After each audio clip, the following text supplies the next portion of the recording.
somebody check up. If you know a black man, call him, check up on him, make sure he's okay, because with all these associations towards black men today. Yeah, oh, I'm from the ends, but I'm an actor. Smiling your face, all of the. We have a lot to talk about. We have a lot to talk about. Let's just get into it, because guys, I am completely baffled at America. I feel like America, the government, the system has bamboozled black people into thinking that slavery is over. Slavery is not over, friends. But let's just... into thinking that we live in a free world, that we are free. We are not free. We're not free. Guys, I can't be the only one seeing this. I can't be the only one noticing that every time a black man rises to success, gets some sort of fame, some sort of influence, they are immediately like shot down in the sky like a bird. Even though birds shouldn't be shot down, that's what happens to black men. And they are then labeled these criminals, they are labeled predators, they are labeled violent gang members.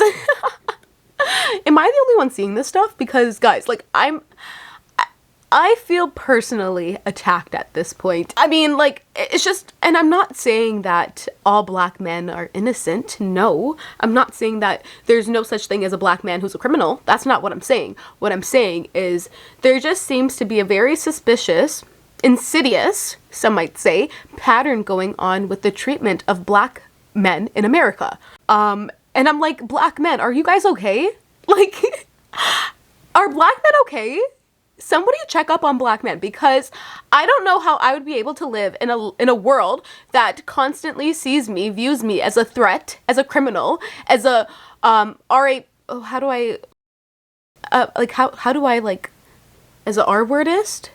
Okay, well yeah, I'll say that. As a R-wordist, okay, as a predator, as a violent offender. That's what like I'm seeing black men labeled as. And I'm just gonna get into it. You might not believe me yet, but let me speak first. Let me speak my truth, because this is very much important. And I'm not gonna let this, I just can't sit back anymore and just let this narrative of black men continue. I'm so tired of it. Like, and I know I can't be the only one tired of black men being labeled as criminals and as predators. I'm not saying that black men aren't affiliated to any of those things. I'm not saying that black men are innocent or black men are guilty. But what I'm saying is, where's that same treatment when it comes to white influencers? Like, am I the only one questioning these kinds of things? Where's that same energy when it comes to white people? No offense, white people. But seriously. All I'm saying is that when it comes to a successful black man, there's always some sort of downfall to his career. I mean, whether it is Shannon Sharpe, Tory Lanez, P. Diddy, Michael Jackson, R. Kelly, what is that old man? Bill Cosby, Chris Brown. Come to think about it, like, I don't know any black man that is successful, that has an influence, has a voice, has a following, that hasn't been involved in some sort of scandal, like, or that hasn't been canceled in some sort of way. Whether it's with allegations, with actual charges, with, what else do black men get canceled with? I'm not too sure. Those are the majorities, though. Or, ooh, the big one. Gang affiliations, guns, and stuff like that. Drugs. Why are black men always associated with those things? Like, don't you guys know that white people do those things too? Do I need to show proof? Okay, I'll find proof. White people do those things too. So what is the difference? Is every black man in the media is like literally villainized and like public enemy number one. And I'm talking about Kanye, who had such a successful career, influence, and the worst downfall I've ever seen in my entire life. And who did that to him? He did it to himself, sure, right? But I do think that it was very dramatized by the media, by social media. Like, can we all agree to that? That if we took out Twitter, if we took out Instagram, if we took these things out of the equation, I think that things would have been dealt very differently. And I think that he would be viewed in a very different light than he is viewed today. Anyways, that's besides the point. We're just getting into how black men in society are seen as villains, as perpetrators, as criminals, as predators. Like, the list goes on of negative characteristics. Because to me, this pattern doesn't look by accident. It looks, yeah, very much intentional, very much on purpose. And I need you guys to start asking yourself those questions. Like, what is this pattern that I'm seeing here? As we go through this video, really ask yourself the questions of, What is the difference between how black men are treated in America versus how white men are treated in America? And then ask yourself why. Like, why? Why does a black man receive harsher punishment? Why does a black man's name get tarnished more than a white man's name? And I'm just saying that a black man's name will get tarnished for allegations with no evidence versus a white man, like, what's that Epstein guy or that Harvey Weinstein guy, who it literally took like 80 accusers to take this guy down. And it took years and years of like investigating and doing and finding proof and evidence and whatever goes on into those cases. But when it comes to a black man, it's like sometimes they literally have like no proof. Like when it comes to Tory Lanez and Meg Thee Stallion, what proof did they have that Tory shot Meg? Did they find any evidence? I mean, like, did they find his DNA on the gun? Things like that are very concerning to me, because how does that prove that beyond a reasonable doubt that this person did the crime? I thought that in America you have to prove unreasonable doubt. Right? Is that how you say it? Well, guess what, guys? I have reasonable doubt when it comes to everything that goes on, especially when black men are facing criminal time. Again, there is no DNA linking Tory Lanez to the initial gunfire. If there's no DNA found, how did he get 10 years in jail, in prison? I'm not too sure, guys. I don't know. I don't know. It's not making sense to me either. Again, he didn't get any bail. There's no bail. This was like the harshest sentence he could have gotten with no evidence.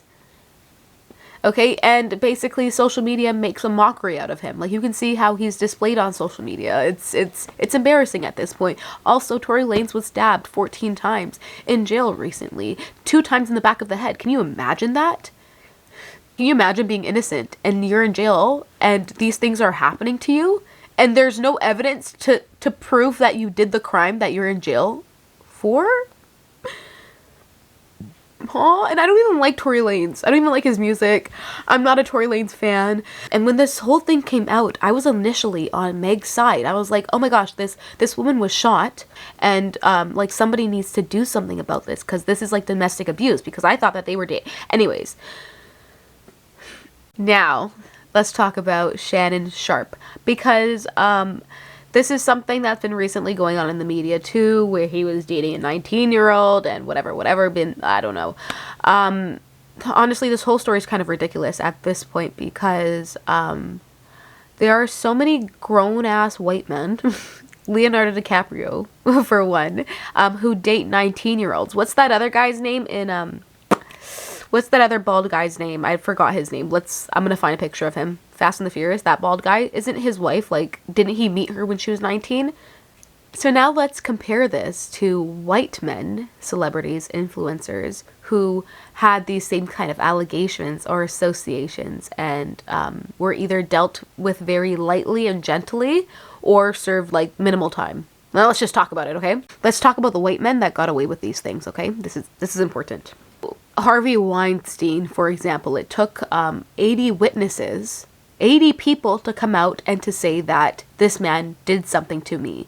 After years of him being protected, decades before he was actually charged. Decades. Like, let that be clear. It took 80 women and decades for Harvey Weinstein to be charged for what he was charged with. Take Elon Musk, for example, okay? This man is the most wealthiest man in the world. And you're telling me we don't know that he was accused of sexual misconduct? Or you're telling me I didn't know that he was accused of sexual misconduct? I just have to throw this out there quickly. I don't know if I'm the only one who saw that David Letterman interview with a child. I'm gonna show a clip of it here. This man literally kissed a child on national television, and nobody thought that was suspicious? Nobody thought that was a problem? That's not weird. I know, like, we're looking at this now, like, what the fuck, like, that is so gross. Nobody did anything about this. But at the time, that wasn't suspicious. But yet, Michael Jackson is suspicious with no proof and no evidence. This man, David Letterman, literally kissed a child on national television. We're not going to talk about that? No one's going to talk about that here? Because I am. With the pattern that we're seeing here, guys, do you think it's a coincidence? Like, do you think that all this stuff is happening accidental? That they accidentally punish black boys, black men, harsher than white men? Is that an accident? Because I don't see that as an accident. That looks very much purposeful to me. It looks on purpose. It looks like the system's doing exactly what it was designed to do, as again, yet again, welcome to America. You see, this video isn't about celebrities or about influencers. This video is about the pattern that we are seeing in America. This pattern that I want you guys to start recognizing. You see, this video isn't about these celebrities or these influencers, okay? This is not a voice for them. This is a voice for the everyday person. This is a voice of how these same patterns happen to everyday black men in their everyday lives. This video is about your cousins, your uncle, your best friend, your dad, your husband, okay? This video is about every other black man in America. And I get it, the system looks a lot more louder when it comes to black men that are already in the light. But now I want you to think about the black men who are still affected by the same system that aren't in the light. The black men that go unnoticed, unheard of, that tell everybody that they're innocent, but nobody believes them. Let's talk about those black men. Let's talk about the black men that have a system built against them. A system that wants to see them fail. We're not talking about a system here that doesn't care about black men. We're talking about a system that cares enough to see black men fail. That's something important here. That's the serious thing that's going on right here. Is that it's not that they just don't care. I would rather them not care for black men. It's the fact that they want black men to be seen as these criminals and these predators and to be feared in society. And I'm not okay with that. I think we in general, guys, like us, we need to wake up. At this point, we all need to wake up. We need to have this big awakening together because this isn't okay anymore. Like this, it was never okay, but now it's just like seriously not okay. And now I'm just like gonna have to put my foot down. Guys, guys, are you there? Is anybody there? Because we have to wake up now. Like this is, if we don't wake up now, what's gonna happen? Are we just gonna wait for things to get worse? Because I can't continue to live my life in this racist America. Like, I just can't continue. And I shouldn't be forced to leave because it's so fucking racist where I'm living. Why does society care so much about punishment when it comes to black men? Where is that same energy towards white men? Why does society, why does the media, why does the justice system only care so much about punishment when it comes to the accused being black? Why is that? What other excuse would you have for that? I also want to know why some people are destroyed by allegations alone, like their whole careers destroyed by just one allegation.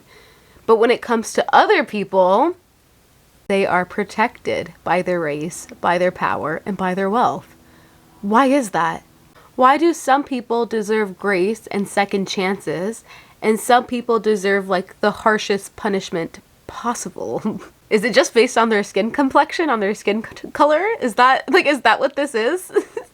Yes, that is what this is. Now let's be clear. This video isn't about validating bad behavior or criminalize predatory behavior. This video is about demanding that justice is fair, okay? And that justice isn't based off of somebody's skin color or the race that they are. You see, like, I'm not saying that I don't believe in victims. What I'm saying is that I believe in evidence. Okay, guys? I believe in proof. I believe in DNA. Isn't that what justice is supposed to be? Proof and DNA and evidence? I thought that's how... To every black man out there, black boy out there, I want you guys to know that to me, I believe you the first time. If you say you are innocent, guess what? I'm gonna believe you the first time. Okay? Your truth matters, and don't let anybody, especially the justice system, shame you into silencing yourself. I need you guys to know that your voice matters. Your voice is heard. To anybody else watching this, I want you guys to really begin to start questioning these patterns that you are seeing. Because these patterns aren't just random coincidences. These patterns are done intentionally, with intent. They're not done by accident. It's done purposefully. Let's get that cleared. And I need you to understand that. And if you don't understand that, if you don't believe me, go do your research. And if you don't do your research, well then guess what? You're ignorant. No offense. But that's just the truth. If you don't want to know the truth, then you're ignorant, right? Isn't that what's the definition of ignorance? Yeah, there you go.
Guys, enough is enough. When are we going to do something about this?